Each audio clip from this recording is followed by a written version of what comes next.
I went to the hospital alone, hesitated for a long time, and finally called Nathan with trembling hands. He didn't answer. I touched my belly and still went into the operating room. As I lay on the cold operating table, I spread my legs, and the doctor removed the child from my belly, taking away my self-esteem as well. I dragged my weak body back home and cried myself to sleep. I felt cold and in pain, and my sleep was far from peaceful. Nathan still hadn't shown up or sent any messages, only transferring 10,000 yuan to me on WeChat. I accepted the money, feeling a little better. Perhaps he still cared about me a bit. Actually, Nathan and I are not in a romantic relationship, and we both had partners before. My fiancé Evan treats me very well. I was attending community college before I met him. My family isn't well off, and I have a younger brother, so I have to work to earn my tuition and living expenses. During the summer break of my freshman year, I didn't want to go home, so I stayed in the city where I study to work and earn living expenses. My family was quite happy to hear that I wasn't going back. My parents said it was fine not to come back, as long as I didn't ask them for money. I found a job handing out flyers. Due to long-term malnutrition, I was physically weak. After standing in the sun for too long, I almost fainted. At that moment, someone caught me. He took me to a shady spot and handed me a bottle of cold water. Once I recovered, I saw that his appearance wasn't particularly good-looking, even a bit ordinary, but he seemed very clean and gentle. He is Evan. After getting to know Evan, I found out he was a graduate student from a prestigious university and came from a well-off family. He doesn't smoke or drink and leads a very regular life. I've never met such an outstanding guy. Evan has feelings for me. Although I don't feel the same and I'm not particularly fond of his looks, I know that if I reject him, I might never meet someone with such good conditions again. So I accepted his pursuit. Being Evan's fiancé is indeed very happy.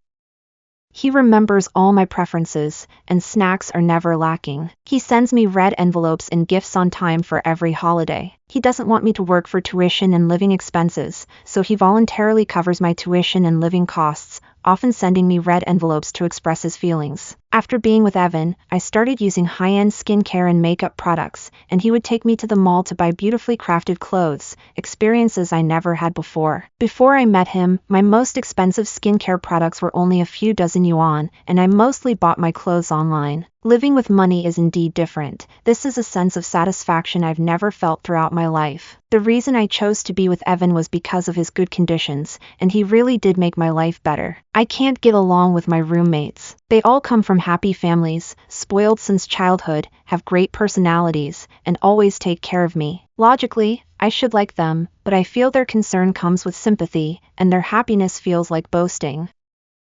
I'm incredibly jealous. Later, I complained to Evan about my roommates, and he rented a room near my school. He said, "Baby, from now on you can live alone, do whatever you want, without worrying about others. My baby should always be happy." Evan often comes to see me and always makes me a lot of delicious food. He said he wants to replenish my nutrition and keep me healthy and energetic. What he does really touches me, but I also have some concerns. He has such good qualities, while I am just too ordinary. My family background is average, my looks are okay, but at most I can be considered pretty. There are plenty of beautiful girls around Evan. Someone like me probably has no attraction for him. I really don't understand what Evan likes about me, and I'm always worried that one day he will suddenly leave when he realizes how ordinary I am. But I have already gotten used to the stable life he brings me. Once, while he was cooking, I hugged him from behind and whispered in his ear, "Evan, stay tonight, I really want to be with you." Evan trembled all over and turned around to hold me tightly. He kissed me passionately, like he was crazy. I had never seen him like this before. Previously, he would only gently kiss my lips, very tenderly. He picked me up in his arms and gently laid me on the bed, then carefully kissed every part of me, even holding my feet in his hands and kissing them, as if I were some precious treasure. He leaned against me, looking particularly intimate. I could feel he was struggling to hold back, but at the last moment, he stopped and went to take a cold shower. When he calmed down, he hugged me again, his face still flushed, smiling so gently, with eyes full of affection. He said, "Baby, not yet. You're too good. I don't want to treat you casually." On our wedding day, I will make sure you have the most beautiful first time. After Evan moved into this house, he has been better to me than ever before. He never lets me do housework. He even washes my underwear and socks by hand. He said, "Baby, you've suffered too much in the past. From now on, I will take care of you. Just be happy. I'll take care of everything else." I often shop online, and he never complains. Every time he sees me receive a package, he even sends me red envelopes. He worries that I might not be living well enough. Since Evan appeared, my life stress has disappeared, but I feel empty inside. He treats me well, but I always feel he's too dull. I don't feel excited when I look at him. I started to get angry at Evan and picked on all his flaws. He never gets angry with me, even when he feels wronged. He keeps it to himself without saying a harsh word. Once his emotions settle, he immediately comes to cheer me up. During the Thanksgiving holiday, Evan took me back to his hometown. His home is far away. To spare me the trouble on the way, he booked a plane ticket. He was paying attention to my reactions all the way, afraid that I wouldn't get used to flying. His parents weren't very satisfied with me. They frowned and directly said I wasn't suitable for their family. The usually good-tempered Evan got anxious, took me away from his home, booked a 5-star hotel, and took me around the city where he grew up for a few days. After returning, his parents' attitude still made me uncomfortable. Every time I thought of it, it felt like a thorn in my heart. I said to Evan, "It's true, you're a graduate student, and I'm just from a community college. Your family certainly looks down on me." Evan was taken aback for a moment, thought for a while, and said, "Dear, how about transferring to a bachelor's program? That way, you would also be an undergraduate. If you want, you can finish your bachelor's degree and then pursue a master's. No matter what level you reach, I'll cover your tuition and living expenses. I won't let you suffer." Evan is particularly capable of learning. He helped me find all the transfer information and even enrolled me in a very expensive tutoring class. He said, "Dear, don't feel inferior. I will always support your progress." With his encouragement, I got accepted into an undergraduate program, and Evan smoothly became a doctoral student. Because his family was dissatisfied with me, they stopped providing him financial support. During this time, Evan had to motivate me to study, work to earn money, take care of all the household chores, and not neglect his own studies. He was so exhausted that his cheeks were sunken in, his already ordinary face looked even more haggard. After I got accepted to university, Evan canceled his previous lease and rented a place next to my new school. This place was farther from his school, but he said, "I'm a man, it's nothing to walk a bit more. It's better than you, a young girl, having to run back and forth." In our final year, the school arranged for us to intern in different cities within the state. I was assigned to a place quite far away, taking nearly 10 hours by train. Though Evan was reluctant, he had to accept it. When he took me to the station, he held my hand tightly and said, "When you come back from your internship, we'll get married." Even though I hadn't graduated yet, I promised to work hard so that you could have a good life. I, of course, agreed. I would eventually marry Evan, and if we could settle down early and have a formal recognition, I would feel more secure. During my internship, I met Nathan. The first time I saw him, he was smoking, and the way he blew smoke rings was particularly charming. I noticed him at a glance among so many people. When he looked up at me, his gaze was indifferent, but I suddenly felt nervous, and my heart raced. Nathan usually doesn't talk much, but whenever he does, he can always make everyone laugh, and I end up laughing too. Even though he doesn't see me in a special way, I just can't help but be drawn to him. I heard from a colleague that Nathan has a girlfriend, and he just got accepted into graduate school this year. They are in a long-distance relationship. I feel a bit disappointed, but soon I think it doesn't matter. I'm not thinking about anything with him. After all, I already have Evan, and we're getting married after the internship. I don't usually have much contact with Nathan, although I always find myself paying attention to him unconsciously. Until that day, I saw his roommate supporting him as he was drunk, and I couldn't help but go up and ask what happened. His roommate laughed and said Nathan had a fight with his girlfriend and was drowning his sorrows in alcohol. I looked at his back, biting my lip tightly, feeling a mix of emotions that I couldn't quite describe. I didn't expect someone like him to be so upset over a relationship. There was a faint smell of alcohol in the air, and I suddenly felt a bit uncomfortable. Back in the dorm, I sent a message to Nathan, saying I heard you had a conflict with your girlfriend. Is there a misunderstanding? If you don't mind, you can talk to me about it. After all, Girls understand girls' thoughts better, and maybe I can help. You drank so much tonight, you must be feeling awful, right? Remember to drink some congee when you wake up tomorrow. It will help your stomach feel better. After sending these 2 messages, I pulled the blanket over my head, feeling a bit regretful, not knowing why I did this. But then I thought, I just wanted to have a chat with him. Even if I were married, it doesn't mean I can't talk to friends of the opposite sex.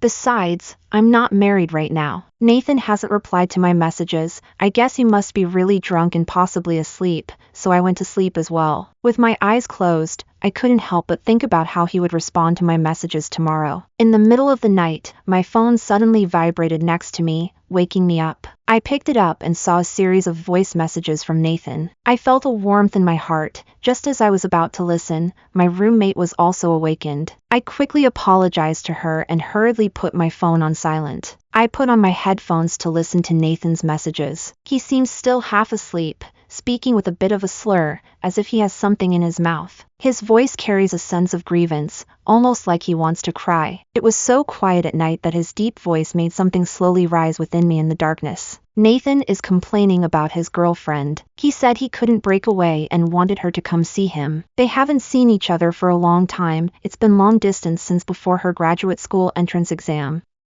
During her exam preparation, he didn't dare to disturb her too much, so they haven't had a proper chat in ages. After the exam, she was busy with other things and still hasn't found the time. He doesn't understand what she really means. Honestly, I don't understand what that girl is thinking either, let alone know her true feelings. After all, who can truly understand others? I typed and said, maybe she really is busy. But girls usually rely heavily on their boyfriends. She seems to not rely on you at all. Maybe she's lost interest? I've heard that many people change their minds after getting into graduate school. She might have new plans. Nathan hasn't replied. I think he's looking at this message and feeling bad. I need to figure out how to comfort him. I suddenly thought of a question and asked him, it's so late, sending me a voice message, won't it disturb your roommate? He sent another voice message, sounding very nasal, clearly having just cried. He said he wasn't in the dorm, but sitting at the entrance of the cafeteria.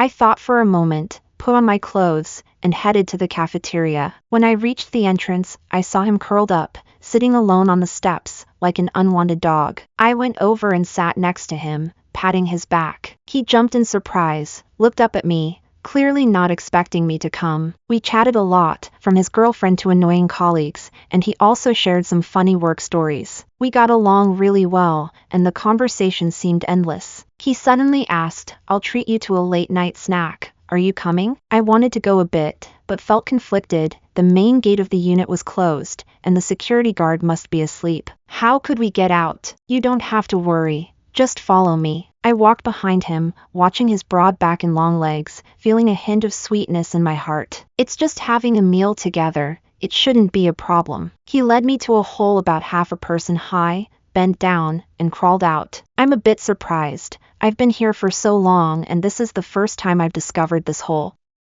He laughed and said, this is your first time knowing about this place, right? When we want to drink at midnight, we just go out through here. I also crawled out of the hole, and almost fell because I didn't steady myself. He quickly held me and said, you scared me. His hand tightly gripped my arm. On this cold night, his warm and strong hand felt like it was not just holding my arm, but my heart. He led me into a barbecue restaurant and said this was the best one after everyone had tried the nearby places. He handed me the menu and told me to order freely, not to hold back. I felt a bit shy. I didn't want him to think I could eat a lot, so I only chose a few items. He glanced at my order and said helplessly, it's rare for me to treat you to a meal. How can this be enough? He ordered some more food and specifically asked for warm dumpling soup and a fruit platter. Seeing him being so considerate, I felt particularly happy and relaxed a lot. I secretly glanced at him. He was really handsome, with healthy wheat-colored skin, thick eyebrows and big eyes, and when he smiled, he revealed a row of white, neat teeth that looked especially great. He noticed me looking at him and deliberately put on a pitiful expression, saying, look how sad I am, would you like to join me for a drink? I didn't want to refuse him, nor did I want to disappoint him. When I was with Evan, he never drank and didn't let me drink either. Now that I finally had the chance, I wanted to relax a bit. I usually drink very little and have a low tolerance. I get a bit dizzy after 2 bottles. Nathan was already a bit tipsy, and after another round, he was feeling a little dazed too. Looking at Nathan's flushed cheeks, I felt even more tempted. With the courage from the alcohol, I touched his face and said, "You're really good looking, much more handsome than my fiancé." After hearing my words, he was stunned for a moment and began to talk about how things hadn't gone well for him over the years. We chatted and drank, and before we knew it, we had finished several bottles of alcohol. When we walked out of the barbecue place, it was almost dawn. We were both a bit unsteady on our feet from the drinking, and there happened to be a small inn nearby. Nathan suggested that we take a break here and head back when we're sober. I hesitated for a moment but quickly agreed because I was really exhausted. We entered a small inn and booked a room. The room was quite simple and not very big. I sat on the edge of the bed, feeling a bit scared being in this enclosed room with a man, which made me more alert. Nathan noticed my tension and sat down on the opposite sofa. He said, "You can sleep in the bed.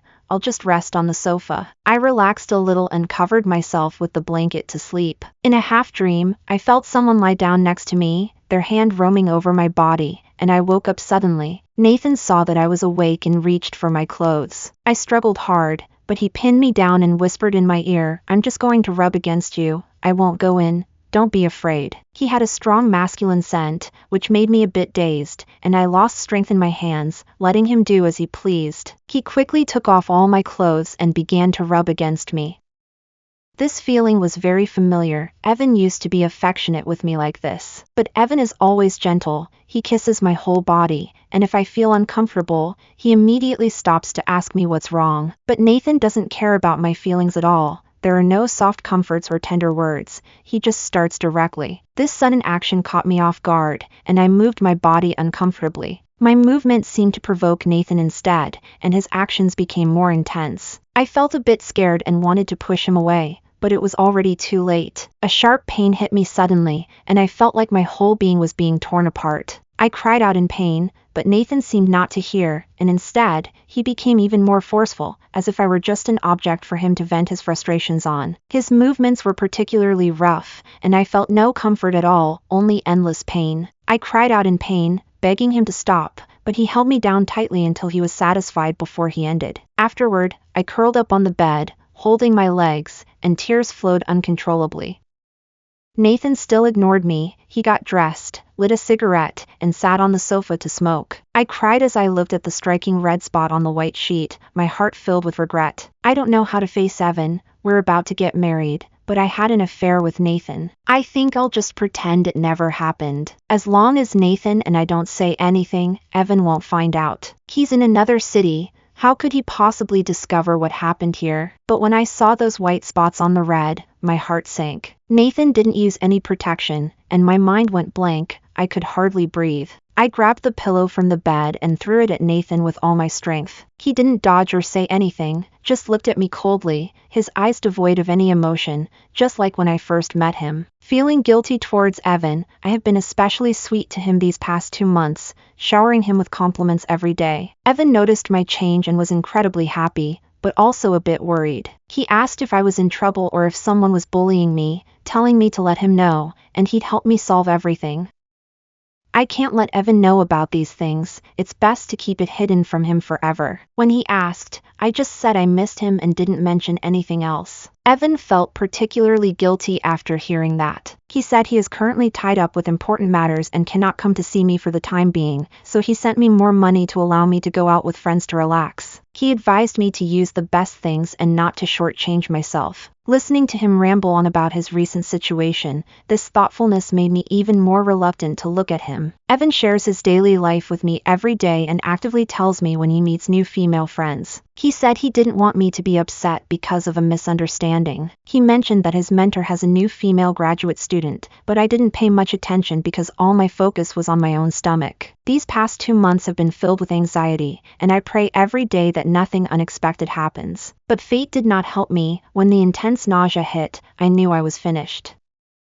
After After that night, even after taking the medication, I still ended up pregnant. I felt like I had fallen into an ice cave, my whole body went limp, and I didn't know what to do. I used the last bit of my strength to find Nathan. He was silent for a long time after listening and asked me, "What do you plan to do?" "I'm okay with either getting married or terminating the pregnancy. I'll follow your lead." I don't know what to do. I like Nathan, but I know he doesn't like me. He only seeks me out for entertainment because he's lonely, and besides, he can't provide me with a better life. During these days of my hesitation, Nathan occasionally brings over some food and supplies, but he rarely talks to me and is very cold, as if he's just going through the motions. However, his actions seem to imply something different to others. Many colleagues have started to tease me, wondering when Nathan will finally pursue me. I'm starting to get conflicted again, unable to resist asking him how he plans to handle his relationship with his girlfriend. Nathan shot me a cold glance, clearly displeased with my question, but still answered, "I've broken up with her. I've been honest about everything. I promised her that I would never lie to her." While I was still hesitating, Evan told me he completed a project and made a good amount of money. Now, even without relying on his family, he can buy his own house and car. He said that the house and car would be under my name, ensuring my security and preventing me from suffering, giving me a good life. So I made up my mind and told Nathan that I wanted to terminate the pregnancy. He didn't say anything after hearing that, but from then on, no matter what I said to him, he completely ignored me. Even today, when I went to the hospital, he refused to accompany me. Fortunately, he still has some sense of responsibility and gave me the money he owed. I lay in bed, staring at the 10,000 yuan he just transferred, feeling particularly uneasy. It seems Nathan has some feelings for me after all. But I don't regret terminating the pregnancy. As long as I take care of my health, Evan won't find out, and we can live like we used to. But I never expected that Nathan's girlfriend, who just got accepted into graduate school, is actually Evan's junior. She asked Nathan for my photo, saying she wanted to see who stole her boyfriend. Nathan didn't refuse and told her everything about me. Evan often mentions me in front of his peers, always praising me and never hiding his feelings for me. So even though I had never met his junior, she recognized me at a glance. When she saw the photo Nathan sent, she could hardly believe her eyes. Afraid of misidentifying me, she quickly went to confirm with Evan. How could Evan possibly not recognize me? But he simply couldn't accept that the girl he cherished so much would betray him. He came here with his junior. My body hasn't recovered yet, and my face is still pale. Evan looked at me with tears in his eyes, filled with anger, resentment, and disappointment. In the end, he gently touched my face and said, "Silly girl, why don't you take better care of yourself? This time, you've hurt your vitality. You must take good care of yourself and not leave any lingering issues.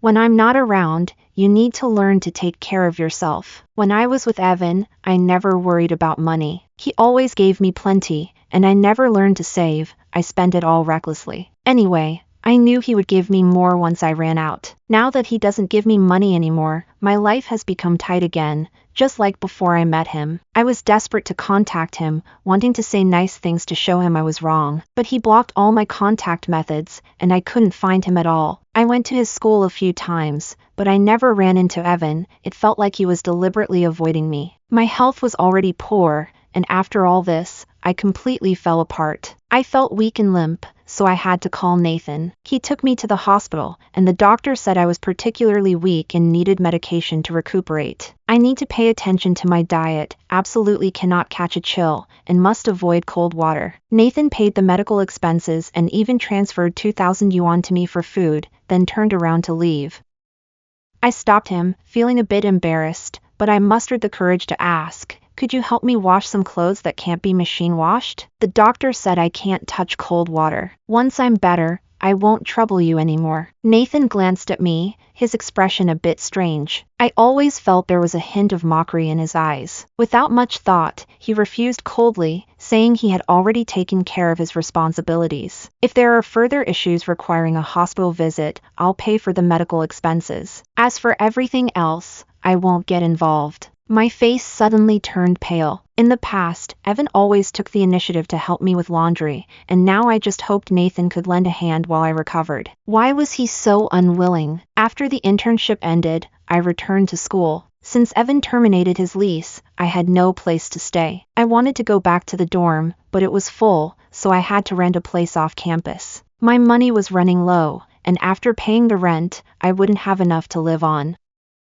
I struggled for a long time but finally texted Nathan for help, only to find out he had blocked me. Now I can't reach Evan and Nathan, and I can't help but cry. I feel really upset and can't understand how things ended up like this. When I was financially comfortable, I used to send money to my parents back home every month, thinking they shouldn't be short on money. I called my mom, and she happily said, "Daughter, how have you been lately? Are you eating well? Are you sleeping well?" Hearing my mom's concern, I couldn't help but cry and said, with a trembling voice, "Mom, I'm doing fine." "Oh dear, why are you crying? Did someone upset you? Did you tell your mom if someone is bullying you? I'll have your dad and your brother go help you." I felt a warmth in my heart. Although my mom didn't care much for me in the past, she still loves me. I said, "Mom, no one is bullying me. It's just that I'm short on money and life is tough. Can you transfer me some money?" Mom immediately changed her tone. "Oh, you're already grown up. How can you still ask for money from home? Don't you know our family's situation? Where would we have money to give you?" Mom said angrily, "Weren't you able to send money home before? Why are you now asking me for money? Don't you have any savings at all? Have you just been enjoying life outside and not thinking about home at all?" When I used to send money home every month, my parents treated me really well, always praising me for being more capable than my brother, saying they were counting on me as their daughter. I really liked that feeling. Since I was young, they always thought I was not as good as my brother, but when I was sending them money, it seemed like I was their favorite child. Listening to my mom scolding on the phone, I finally understood that they never truly cared for me, they just wanted to take money from me. "Mom, didn't I send you money every month when I had it? There should be some savings at home, right? Can you transfer me some? I'm really struggling to get by. There's no money at home. It's all spent on your brother's house. Your dad and I can barely afford to eat, and we were hoping you could help us out. You really don't understand. What's the point of raising you?" Mom hung up on me, and I was left with no way out. I refused to give up and went to Evan's school, hoping to try my luck again. I believe there is still hope between us. As long as I can see him, everything can start over. But I didn't wait for Evan. Instead, I ran into his junior's ex-girlfriend, Nathan. As soon as I saw her, I wanted to hide, but she had already seen me and was quickly walking towards me. "You're here to find Evan, right? Don't bother, Evan has already gone on a blind date arranged by his family and is going to marry a suitable girl. Don't think about it." "Oh dear, look at my memory. I almost forgot that you don't seem to care whether the other person is married or not." I felt my face go pale, sensing that everyone passing by was pointing at me, making me too ashamed to lift my head. I looked up at her. She was wearing jeans and a black leather jacket, with bright red lipstick and long curly hair, both beautiful and handsome. A wave of jealousy suddenly surged in my heart, and I gritted my teeth, saying, "You're just a defeated opponent of mine. What's there to be proud of?" She wasn't angry. Instead, she smiled, a particularly flamboyant smile that made me feel uncomfortable all over. She disdainfully said, "Your behavior only shows that man isn't anything special either. Of course, you're not much better yourself. But Evan is a good person. I advise you not to waste your efforts." After saying that, she left without looking back. I returned to my small rental apartment in a daze, looking at the cramped room and the shabby environment, feeling even more regretful. At that moment, my mom called. As soon as I answered, I heard her loud scolding, "You really have no conscience. I already asked your advisor, you still live off campus, and yet you dare to pretend to be poor. I see you just don't want to care about me and your dad." I quickly explained, "Mom, it's not like that. I really have no money right now," but she wouldn't let me finish. "All right," I raised an ungrateful thing. "Don't give me that useless talk. Transfer 5,000 yuan to me immediately, or don't blame me for being ruthless." Relatives might have heard something from my parents and think I have money but refuse to spend it on the family. One by one, they called to scold me for being unfilial, and some even directly asked to borrow money from me. I didn't agree, and they got furious, saying that it was really unfortunate to have someone like me in the family. I have been looking for a job, but the companies I want don't want me. There are a few that are willing to hire me, but the salary is just too low. Just when I was about to reach my breaking point, I happened to meet Mr. Smith. He said he values my abilities and is willing to offer me a job with a monthly salary of $20,000. I was very excited at the time and quickly poured wine for my boss. When I woke up, I found Mr. Smith's overweight body lying next to me, and the strange sensation on my body made me realize what had happened. I was shaking all over, and tears couldn't stop flowing down. Mr. Smith glanced at me and said coldly, $20,000 a month. If you want to stay, stay. If not, leave immediately. I really wanted to leave, but I had no other choice now. Seeing that I was silent, Mr. Smith smiled and said, "That's right. Come here, dear. Let me take good care of you." He pressed down on me, and looking at his bloated figure, I felt very disgusted, but I could only accept it. I continued to stay by Mr. Smith's side, and the $20,000 a month did help me with my urgent financial needs.